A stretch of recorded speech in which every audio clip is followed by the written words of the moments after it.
Bonjour, aujourd'hui je vais vous parler de la communication dans les groupes. Une communication peut être interpersonnelle, c'est-à-dire qu'elle est réalisée entre deux acteurs, ou de groupe, à partir de trois acteurs et plus. Ici, nous parlerons de la communication de groupe.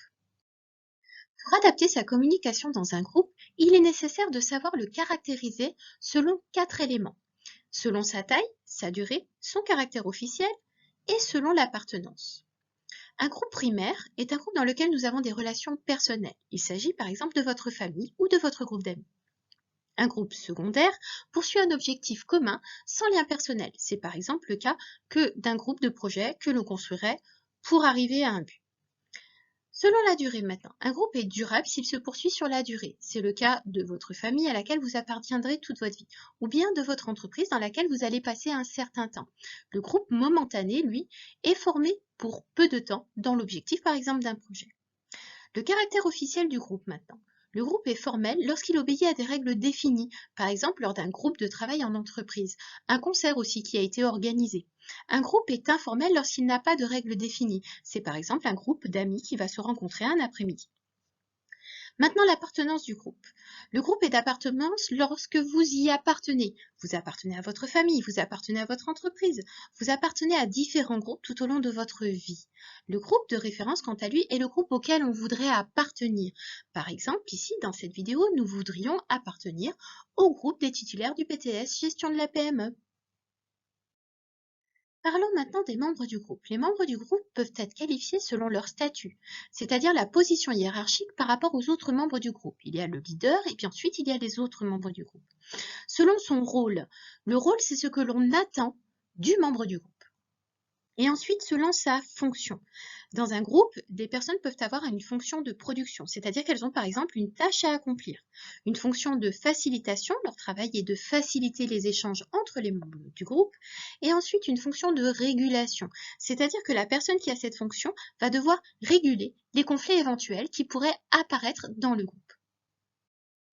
Concernant les membres du groupe, nous allons faire un focus sur le leader. Le leader est la personne qui va être en charge du leadership, c'est-à-dire qui va être en charge de l'encadrement et de l'animation du groupe. Il existe deux types de leaders. Le leader de droit, qui a été élu, comme le président de la République par exemple, ou le leader de fait. Le leader de fait est une personne qui a du charisme et qui s'impose en tant que leader parce qu'elle prend les devants. Dans tous les cas, que le leader soit de droit ou de fait, il n'a lieu que s'il est reconnu et accepté par les membres du groupe. Il doit savoir s'adapter à son groupe et il a une influence directe ou indirecte sur les différents membres du groupe. Ce qui le caractérise, c'est sa facilité à capter l'attention de l'entourage, à communiquer aussi l'essentiel de la situation, à se maîtriser en tout lieu et sur n'importe quelle situation, à avoir une perception et une écoute active de son équipe, savoir prendre des responsabilités et des décisions dans l'équipe, la motiver et résoudre les conflits qui pourraient apparaître. Il existe plusieurs types de leadership. Tous les sociologues ne sont pas d'accord. Nous allons en distinguer trois qui sont les leaderships prépondérants. Il y a l'autoritaire, c'est-à-dire la personne qui impose ses décisions et qui choisit lui-même les axes stratégiques. Il y a le participatif qui va consulter son équipe pour ensuite prendre des décisions, et le laisser-faire qui va laisser son équipe prendre les décisions elle-même. Passons maintenant à la dynamique de groupe. La dynamique de groupe est définie selon Wikipédia comme étant l'ensemble des phénomènes, mécanismes et processus psychiques et sociologiques qui émergent et se développent au sein d'un groupe. Il existe deux types de dynamique de groupe. La première est le conformisme. Le groupe va faire pression sur l'individu qui pense ne pas avoir les compétences ou qui a peur d'être mis à l'écart pour pouvoir prendre des décisions seul et en pleine conscience. Ainsi, avec la pression du groupe, l'individu va renier sa pensée et adopter la pensée du groupe, même si elle va à l'encontre de ses propres valeurs. La seconde dynamique du groupe est l'innovation. Ici, une minorité de personnes dans le groupe, que l'on appellera la minorité active, va, par son argumentation et sa force de conviction, réaliser une pression sur le groupe, entraînant le changement de position de certains membres du groupe qui, peu à peu, vont adhérer à la position minoritaire. Attention toutefois, car cette dynamique de groupe peut être source de tension dans le groupe si la minorité active n'arrive pas à se faire entendre. Elle pourra réagir par le boycott, éventuellement, ou par le conflit. Au sein des groupes, il existe 4 modes de prise de décision. Le premier est le vote à l'unanimité, c'est-à-dire que tout le monde est d'accord avec la solution qui a été choisie. Le second est le vote à la majorité, c'est-à-dire la moitié des voix plus qu'une, comme notamment lors des élections présidentielles. Ensuite, le vote par consensus, après discussion, tout le monde se met d'accord sur la solution envisagée. Et enfin, la soumission à l'autorité, c'est-à-dire que le leader décide de la décision et les autres membres du groupe doivent s'y conformer. L'outil principal de communication dans les groupes est la réunion.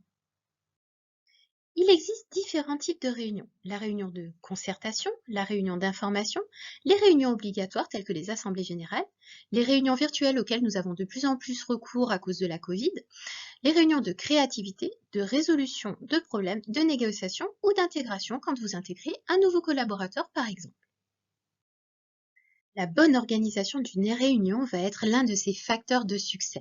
Premièrement, l'organisation matérielle. Vous allez préparer un ordre du jour, envoyer les convocations, prévoir la salle et les équipements et désigner un animateur et une personne qui prendra des notes. Il est évident que l'animateur ne peut pas aussi prendre des notes. On ne peut pas être au four et au moulin. Les notes seront incomplètes si cela devait arriver. Ensuite, l'organisation des supports. Vous devrez organiser les supports auxquels vous allez avoir recours pendant la réunion, les diaporamas, les transparents et éventuellement les documents. Et pour finir, vous devez préparer l'animation de la réunion en découpant la réunion et les points qui vont être abordés. Vous devrez rédiger une introduction qui vous permettra de faire le lancement de votre réunion, vérifier que vos supports sont opérationnels et prévoir la technique d'animation que vous allez utiliser. Une réunion est composée de plusieurs phases. La phase de lancement dans laquelle vous allez rappeler l'ordre du jour et présenter les différents intervenants. Une phase de développement où vous allez exposer les différents points et laisser les personnes venir apporter leur expertise. Et une phase de conclusion dans laquelle vous allez conclure la réunion, prévoir la date de la prochaine réunion et dire aux personnes ce qu'elles ont à faire pour la prochaine fois. Il existe 3 styles ou plutôt 3 techniques d'animation de la réunion. Le style non directif, vous allez laisser les participants s'exprimer au gré de leurs envies. Le directif, où vous allez poser des questions, introduire la réunion, majoritairement parler, et les participants n'auront que très peu le droit de s'exprimer.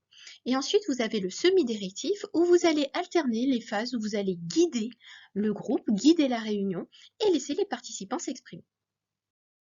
Il existe plusieurs techniques d'animation que vous pourrez utiliser lors de votre réunion. Le brainstorming, l'ensemble des participants vont émettre des idées et ensuite il y aura une phase de convergence des idées. Le tour de table, où vous allez donner la parole à chacun des participants à la réunion au fur et à mesure. Le débat, où l'idée est de confronter des idées pour arriver à une solution. La QQOQC, qui, quoi, où, quand, comment, et selon cette trame, les participants vont pouvoir faire des propositions. Le travail en atelier ou en sous-groupe, et ensuite le travail individuel qui lui bloque un peu la communication. Quels peuvent être les facteurs d'échec de votre réunion? Des délais trop courts entre la convocation et la réunion qui ne permettraient pas aux personnes de se libérer. Un manque de compétences des intervenants qui ne sauraient pas quoi dire et qui se sentiraient très mal à l'aise.